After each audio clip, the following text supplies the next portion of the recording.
Well, hey, everybody. Welcome to another exciting episode of Secrets to Real Estate Investing. We have a brilliant man with us today who I've admired and known for several years, and I'm really honored that he is taking time out of his way busy schedule to be with us today. This guy is really smart and educated. Not all real estate investors, I would say, have education. You certainly don't need it, but it makes it really interesting when someone who is educated jumps into this arena. So let me tell you a little bit about Matt Owens. He's the founder of OCG Properties, LLC, a company that specializes in equity and cash flowing real estate investments.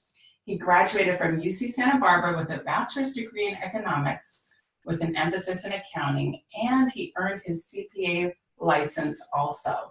So he's got that CPA background, and he has rolled that experience and knowledge into the world of real estate investing, raised a lot of money, bought and sold, renovated over 500 properties. This guy's got tremendous experience. So we're going to hear more from him.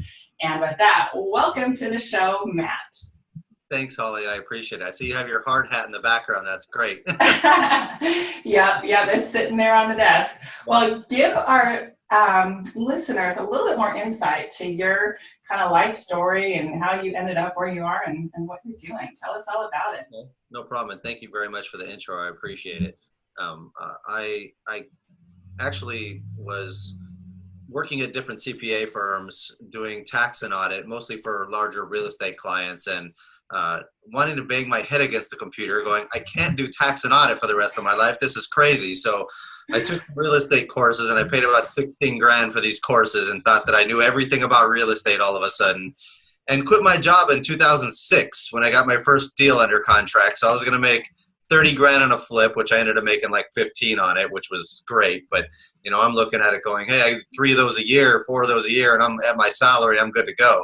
And then realized very quickly that there's timing to real estate markets. So I was a real estate genius for about a year because you couldn't do any wrong in 2006. And then in 2007, 8, I took a big punch in the teeth as hard as you can. So, and I feel like getting up after that knockdown was probably the best thing that could have ever happened to me. And learning the lessons that I learned during that down cycle were probably jumped me ahead 5-10 years easy in understanding real estate cycles and what to do and what not to do, what to focus on, how to raise private capital. That one moment alone taught me that I had to raise private capital because there was no banks out there at all lending money.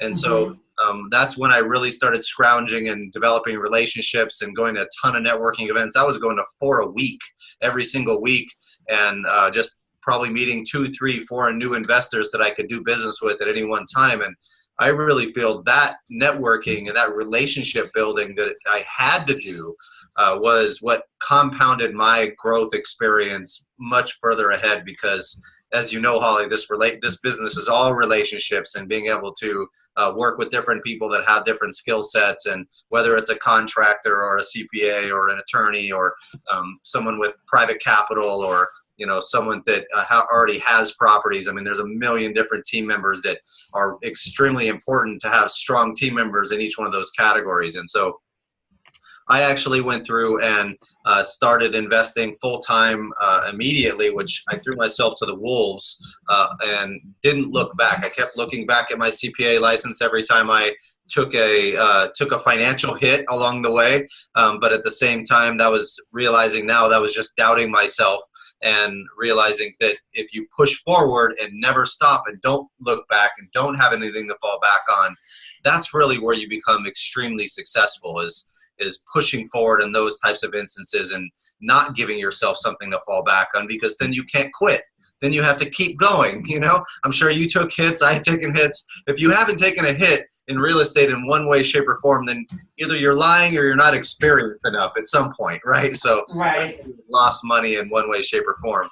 And so it's kind of funny. I'd say losing money was what compounded my growth exponentially forward.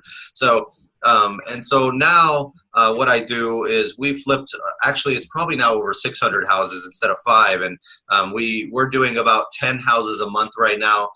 This month we're actually selling 47 houses, which is unbelievable. I can't even get my head around it. It's pretty cool, but it's also nerve-wracking because that's a lot of closings.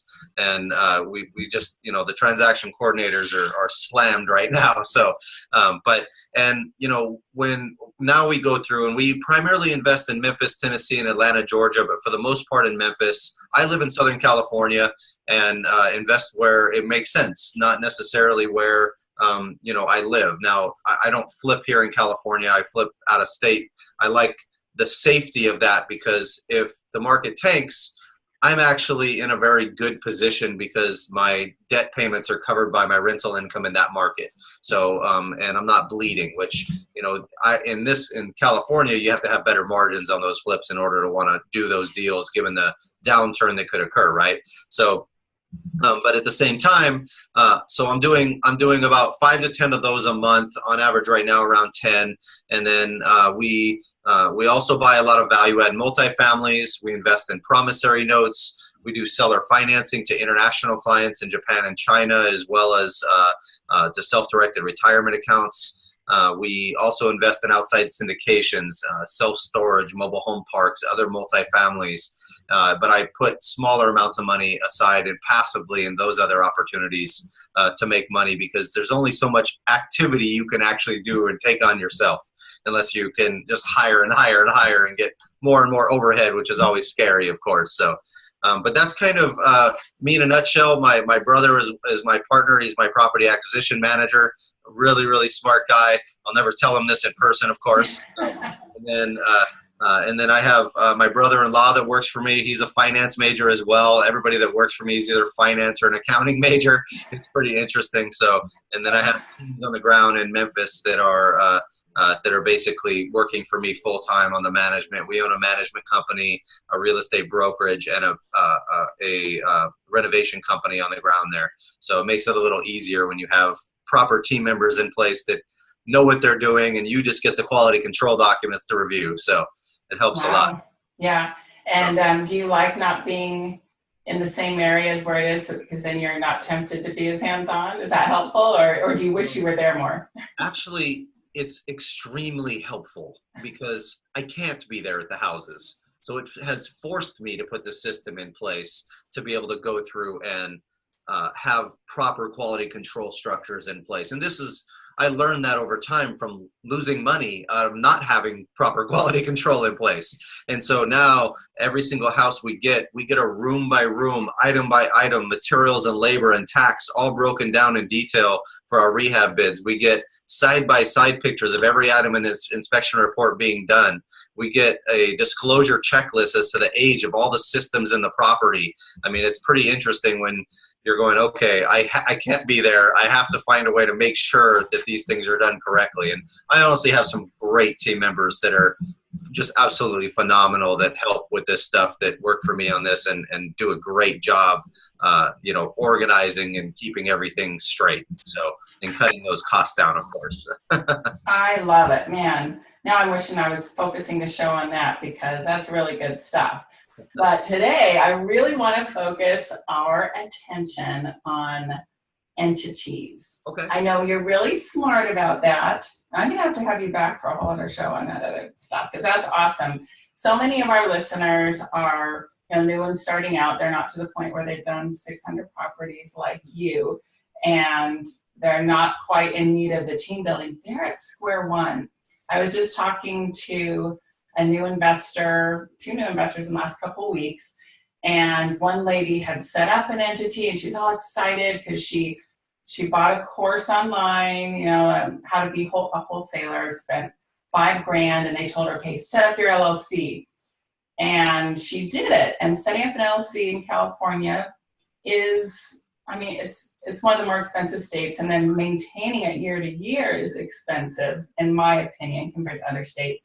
And then another lady who's lost a lot of her worth and value and lost properties, and she's all concerned, I got to get my LLC. And I think these education companies are out telling people you have to have an LLC or a C corporation or something. Mhm. And I can't wait to hear your opinion on it, because I have my own opinion. But when does someone need an entity? Do they need it right away? And why do you need an entity? So let's go down that path. Okay. So, I mean, I sit down with clients like this all the time, and I go over their financial situation, go over their structuring components, and try to show them what the pros and cons of having an entity or not having an entity are.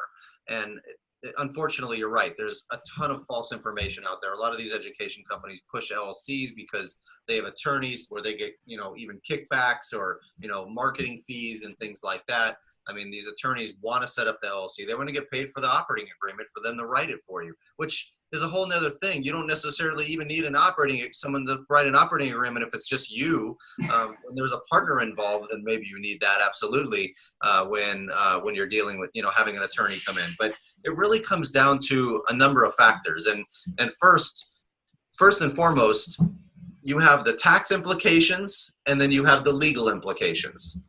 Okay, so and it depends on the type of income you're making, of course, and how much net worth you actually have to protect in the first place from the legal side. So on the tax side of things, you have a couple of concerns. One, you have passive investments like rental income or interest income and things like that, right, that are not subject to payroll taxes. So most of the time, whether it's in an entity or in your own name, those types of investments don't come with payroll taxes. And so they don't do a whole lot for you for tax purposes when you're dealing with that. So you're primarily setting it up for legal liability protection if you are investing in passive investments like that.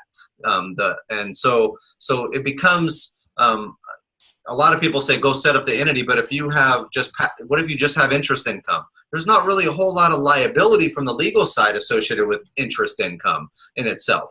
And so you may not need one and have to deal with all the cost of those things. If you're owning rental property, yes, there's some risk associated with owning a rental property. You have a tenant in place that, someone could slip and fall and sue you and things like that. Now you have insurance to help cover that, of course. And so, it comes down to how much are you trying to protect and how much does it cost to protect those, and what are the different methods to protect yourself when you own rental property.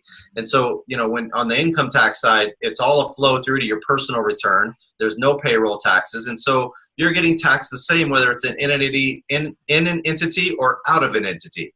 On the legal liability side, you have insurance in place as well. And you have the option of getting traditional insurance with an umbrella policy or just traditional insurance as is. Our insurance policy has a $2 million general liability policy with 12 months loss of rents, with full builder grade or builder code upgrades, meaning they will actually, and they'll do a replacement cost policy, meaning if there's a fire, they will rebuild the house for you and completely up to current building code, not the code when you bought the property, and they won't do what's called depreciated value, which a lot of insurance companies say, hey, there's a fire, you bought this building for $100,000 10 years ago, therefore it's only worth 80 now, we're only going to pay you 80, even if it costs you $150,000 to rebuild. So, and I want to have a full rebuild because I want to make sure I'm put in the exact place I was previously, and I want the loss of rents coverage to make sure that I get my rents each time so I can pay my mortgage on it or my debt payments on it, and I'm protected there. And so big difference in different types of insurance policies. And when you're talking about the risk, it comes down to what the exclusions are in those policies. Insurance companies are notorious for excluding things they've had to pay for in the past, like dog bites and domestic violence, if you can believe it, and a ton of the other little exclusions they throw in there. And the dog bites coverage is something we get covered. Same thing with domestic violence, because those are the things, like I said, that they've had to have claims for. And my insurance agent is one of my largest investors, and so he's making sure that I'm taken care of. He has a specialty product for us. We have blanket policies across all of our properties. And so you can just go the insurance route if you want to. The other route is putting your property into an LLC. So let's talk about some of the cost differences there, which is what you were talking about, which I think is important to understand. So you can have, either way, you're going to have traditional insurance in place. Whether it's in an LLC or out of an LLC, you're going to put it in place because, you know, an attorney, first thing when you put it into an entity and you get sued, they're going to find any way they can to show that you pierced that corporate veil and go after you personally. So you always want to have insurance in place no matter what as well. Okay, so. Okay, let me stop you there. What does pierce the corporate veil mean? Okay, so normally when you own, when you have an entity in place, you have to have separate bank accounts from you personally. You can't commingle transactions. You have to keep your corporate minutes up to date. You have to have your annual information reports done, your taxes done. Wait, what? Why do you have to do all that? You buy an entity and you're done, right? Right. Well, that's what these courses tell you, and then they don't tell you that, hey, it's $800 a year here in California. In some other states, it's, you know, a couple $100s too. And then on top of that, you have to do a tax return. You have to do bookkeeping, which you should be doing the bookkeeping in your own name as well, of course, but it's a little less intrusive when you have it in your own name. It could be an Excel sheet versus, you know, a QuickBooks file or something like that. You have state filing fees that might be a couple $100s a year just for information reports. So there's a lot of differences there. And if you have an entity in a different state, it's formed in a different state for a different property. If you live here in California, California says, I want my $800. I don't care. I don't care if it's in another state. You're managing it from here. So don't fall for the false, I'll say the false flag attacks here when they try to say that, you know, you can get a Nevada LLC and not have to pay state income taxes in California if you live here. California's stance, like I said, is if you live here, you're managing it from here. They want their $800. And so, they'll find you. They find ways of finding you. You don't think, oh, they'll only find me if I let them know. No, I mean, you probably know stories of people that have had to pay up or prove up that they weren't. Right, and that's key because California doesn't care. They're going to say, they're going to err on the side of you owe us the money, and then say prove to us that you don't. And it's really hard to prove that you don't owe them the money if you're living here.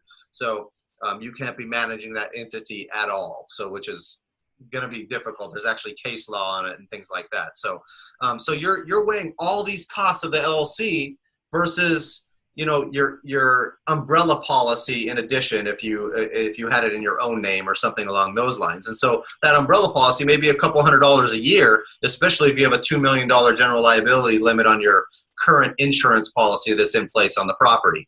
And so when you're looking at those differences and saying, okay, is it worth the extra money to pay for the LLC for that one more layer of protection? And you can put the property in LLC, get a normal insurance policy and an umbrella policy, and now you have complete coverage. You're in a great position, but do you need that? Is that even necessary? It depends on how much you're worth. You know, if you're worth over $2 million and that's your general liability limit there, then I would say maybe you should get an LLC. Maybe you're protecting something that you have right now. But if you're just starting out, you have hardly any assets, you don't have anything for them to go after necessarily, then it may not be worth your time. They can still go after you for garnishing wages if you're being proved negligence and things like that, but if you're at fault. But at the same time, that's a lot less risk than losing your entire net worth that you've built over a long period of time, which is really hours of your life.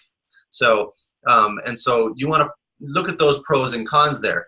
Now, when you're dealing with flipping houses, things are a little bit different. And so if you're if you're just a passive flipper, those are considered capital gains, and it could be long-term or short-term capital gains, but there's no payroll taxes associated with that. So a lot of times you can have it in an LLC and it'll flow through to you personally, and then you have the same taxes based on capital gains tax in that case. I've never heard the term passive flipper. Isn't that an oxymoron? So what would it look like if someone was truly a passive flipper? Does it mean like if the IRS was looking at them, because they would probably rather go after somebody for it as active trade or business income where they can get that self-employment tax and other things as opposed to capital gain income. So maybe you could tell us the difference. Like, does that person maybe have another job, or does that matter? So I would say that, first of all, a joint venture partner that just puts up the money may be a passive flipper, for example. However, you're right. There really isn't such a thing as a passive flipper if you're talking about, what we do, right? Like myself, I do so much of it that it's primarily my income. And so therefore I'm deemed a dealer in the IRS's eyes. So that means all my flips are not capital gains anymore. They're ordinary income to me, which then means that I am subject to payroll taxes on all my flips, okay? Because income tax.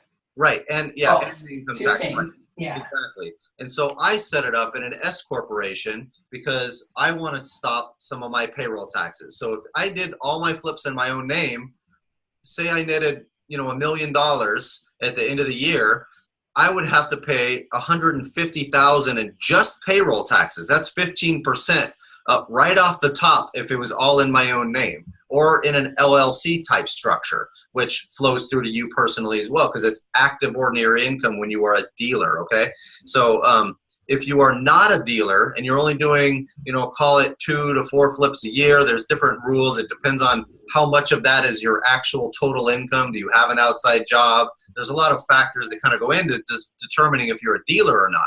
And so if you're not a dealer, then it could be considered capital gains and not subject to payroll taxes. It kind of has the same underlying tax implications as holding rental property, for example, right? Except it's just taxed at a little bit different rate.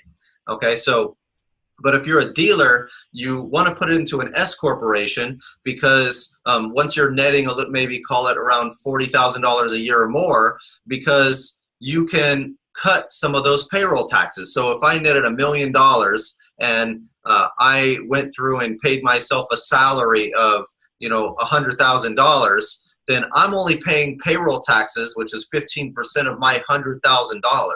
I'm not paying payroll taxes on the entire $1 million that I'm dealing with. And so there's what's called a salary dividend split.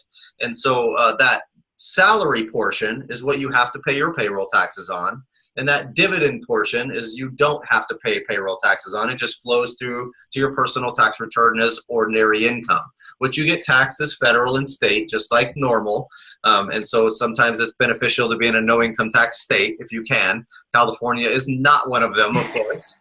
So, and it's really, I've thought about getting a primary residence in different markets just because it makes more sense sometimes in those markets. There's different strategies to get around state income taxes. But on the entity side, when you're dealing with the salary dividend split, it could save you a substantial amount of money in payroll taxes, which is the primary reason to put it into an S corporation in the first place. In addition to that, I would recommend an LLC or an S corporation. If you're doing a couple of flips, an LLC. If you're doing lots of flips, then an S corp.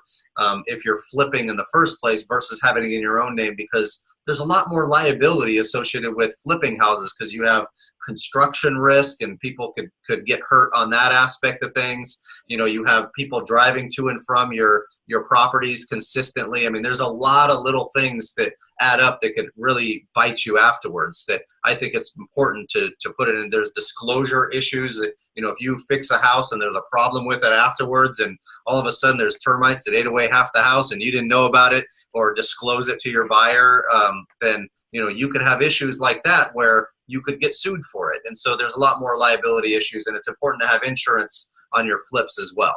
So. Very good. And you said something a few minutes ago that I'd love for you to expand upon for people. This is a new concept too. Why did you say about $40,000 in income? Which I think you meant if you're flipping a house or two, and depending on where you're doing it and how expensive the houses are, you might only make 40, you only make 20,000 in a year. And that might not warrant running out and setting up an S corp and doing a salary dividend split, correct? Yeah. So if you're making ordinary income, which is being a dealer or running your own business, for example, in any realm, where real estate or not related, you can do it you have the option of doing it in your own name or the option of doing it in an S corporation, right? To get rid of that payroll tax. So if say you make $10,000 for the year, your total, and that's your net income after all your expenses. You have your income minus all your expenses, and your net is 10,000, and you have that in your own name. You're going to be paying 15% of that in payroll taxes, which might be, $1,000 or $1,500 a year or something like that, right? Right. On that amount. Now, it's a certain level, it starts to make sense to counterbalance the cost of setting up the LLC in the first place. So it might cost you a couple thousand or $3,000 a year for the LLC, for the S corporation to be set up in the first place. And you're looking at what that savings is. If you had that $10,000 in your S corporation, they have what's called a required minimum salary, where if you only made 10,000, then you're going to have to take the entire 10,000 as a salary and pay the same 1,500 bucks anyways in payroll taxes, and you have the cost of the entity too on top of that. So what reason I say 40,000 is when that starts to make sense with that salary dividend split, because say minimum wage is $20,000 a year on average or something along those lines.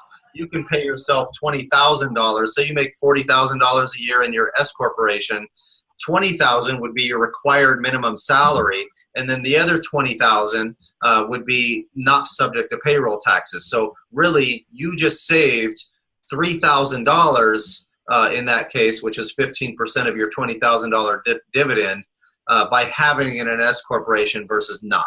Okay, so it's just a math question of when it makes sense to open that entity based on how much activity you do. And unfortunately, this happens so commonly with these attorneys and things like that tell you, oh, set it up right away, you're going to make all this money. Wait until you're going to make your first money first. Don't just go set up all these entities for no reason. It's going to kill you. I've had friends that wanted to start a business, didn't know how to market for that business, never made any money, and then they just had to end up paying LLC fees constantly until they closed it. And what was unfortunate is that they opened it in like November and then didn't do anything, had to pay the 800 bucks and the fees for the tax return, and then in January or February decided to, let's close this entity, we don't need it.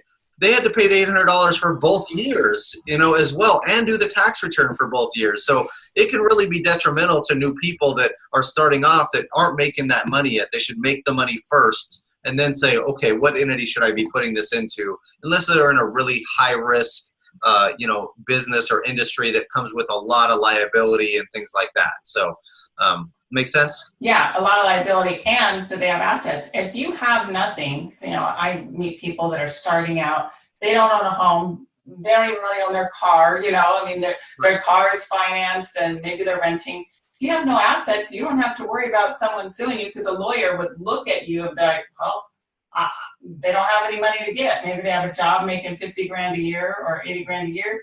That's going to be tough to garnish much of those wages. You don't have much risk. Right. So you've got to weigh the risk. So, and we should have said this at the beginning, but consult your CPA, consult your attorney. Yes. Don't take this as direct advice to you personally, but this is Matt's many years of experience and knowledge that he's sharing, what he knows from his experience, but is not in any way directed to you specifically. So get advice, get help, ask questions, because if you ask your attorney or CPA, well, should I really set something up if I'm not making money? I heard maybe, I should wait till I make money. They might go, well, okay, yeah, that makes sense. It depends. Yeah, but if you're making 10 grand a year, or if say you have 10 grand in your bank account and you have a car loan, you don't own your own house, and you don't have a whole lot of other outside assets, and you go set up an entity that costs you $1,500 a year to operate, then, or $2 grand a year, that might be 15 to 20% to protect $10,000. Yeah. It doesn't make logical sense. It's really, the risk is not that great that they're going to go take your last $10,000 to get this started. So, and most judges aren't going to go that route anyways in a lawsuit or something happening. Yeah. A lawyer probably won't even take a case because he's going to see who they can sue. Like, there's nothing to get here. I'm not going to do it. Right. They don't want to waste their time. Worth their time, right? 100%. Now, if they saw Matt Owens, no, I'm just kidding. No, but I know you've got your walls up. You're protected, and So yeah, plan well. Well, this has been really awesome. I so appreciate all your time, and we've got to wrap our show up here. But listeners, Matt has put together a really great list of questions for you to ask before setting up your separate legal entity. You can find this free download at hardhatholly.com/58. This is show number 58. So go there to our website, the podcast, go to show 58. You can get this free download straight from Matt's brilliant mind. So generous of him to give us this. And also, if you're listening to the podcast, you're on your phone, can't get to that website, just as a reminder, you can text to the number 38470. That's 38470. You just text the word hard hat, as in Hard Hat Holly, no spaces, hard hat to 38470, and you can get this download and our other downloads too. Got some great things on the website and those downloads to help you in your real estate investing pursuits. So Matt, if people want to get in touch with you or learn more about you, I mean, not only is it on the download, but if people that aren't getting that, how would they get in touch with you? And, you know, I don't know, maybe you want to tell them a little bit about what you're doing and what some opportunities to work with you might be. Yeah, we just basically, we flip houses, we hold houses, we provide turnkey properties for investors that want to invest in those types of assets. And we own the management company, so we hold them long term and help our investors hold them long term. And we work with different investors in different ways, depending on what their resources are and what they're trying to accomplish. So I usually sit down with the clients and see what ways we can help them and see what opportunities exist. And you never know what's going to come up. There's different strategies, and that's what I love about networking, is that you find ways of working together and based on different people's skill sets and resources. So if they want to get in touch with me, our website is ocgproperties.com. Or you can email me at mpo@ocgproperties.com. So those are the two places you can find us. Fantastic. And why don't you give us some of the best advice, since you started out new many years ago? What's some of the best advice for a new investor that's getting started? Become an expert at renovating properties and understanding the costs associated with it. I don't care if you have to tail someone else and help them for free. Know how to detail out a rehab and how much things cost and how much the labor should cost, and understand and detail out how to value a property on the open market. Follow an appraiser around, pay them to teach you if you need to. Have them show you exactly how to analyze a deal for bank financing purposes, to be able to know what's going to be financeable and what it'll sell for on the open market quickly. So those two things are the two hardest things to really understand, and it's more of an art than a science a lot of times. And always put rehab buffers in place on your rehabs, and analyze as many deals as you possibly can. I don't care if you're getting drip campaigns from realtors. Analyze every single one of them, even if they all are horrible deals. Just become good at that. Go to the property, walk through it. You should be able to walk through a property and say, this house is going to be 35 or 50,000 or 60,000 in rehab, and go room by room and understand what needs to be replaced and how much things cost. That's really the best advice I think I can give. Oh, awesome. Well said. Thank you so much. Well, with that, thank you so much for your time, Matt. And listeners, go get his great free download. And we're going to have you back and do a whole show about how you blew this up into a big team and took this to a way bigger level than doing one flip at a time. So thank you, Matt. And listeners, get out there and have some great success investing in real estate. Appreciate it, Holly.